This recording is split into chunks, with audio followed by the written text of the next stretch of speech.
ज्यांच्यामुळे समतेचा सुगंध दरवळे.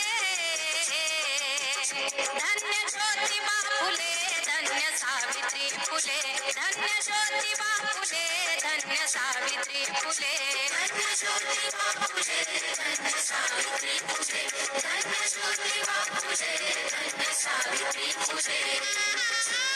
साऊ पेटती मशाल, साऊ पेटती मशाल, साऊ आगती जलाल, साऊ पेटती मशाल, साऊ आगती जलाल. काय फायदा होतो आपल्याला?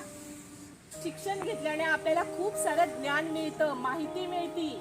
आधी आपल्या परिसराची मिळती, मग आपल्या देशाची मिळती, मग पूर्ण जगाची मिळती. आणि ही माहिती आपल्याला घरात बसून मिळत नाही. त्यासाठी आपल्याला शाळेतच यावं लागतं.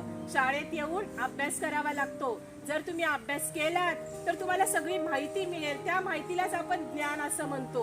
आणि ते जर मिळालं तरच तुम्ही हुशार होऊन एखादं चांगलं कार्य करू शकाल. चांगली संधी आपल्या सगळ्यांचं आयुष्य घडवणाऱ्या त्या सावित्रीबाई फुलेंची आज जयंती आहे आणि ती आज आपण साजरी करत आहोत. की शिक्षण म्हणजे काय, सावित्रीबाईंनी काय म्हटलं होतं त्या काळात, शिक्षण म्हणजे वाघिणीचं दूध आहे.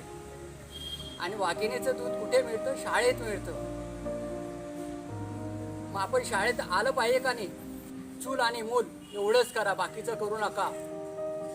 बाकीचं पुरुषांनी पाहायचं, महिलांनी फक्त चूल आणि मूल, याच्या व्यतिरिक्त दुसरं काही पाहायचं नाही. त्या काळामध्ये सनातन किंवा काही मोठे उच्चभ्रू लोक होते. ते लोक शिक्षणापासून मुलींनी शिकलं नाही पाहिजे.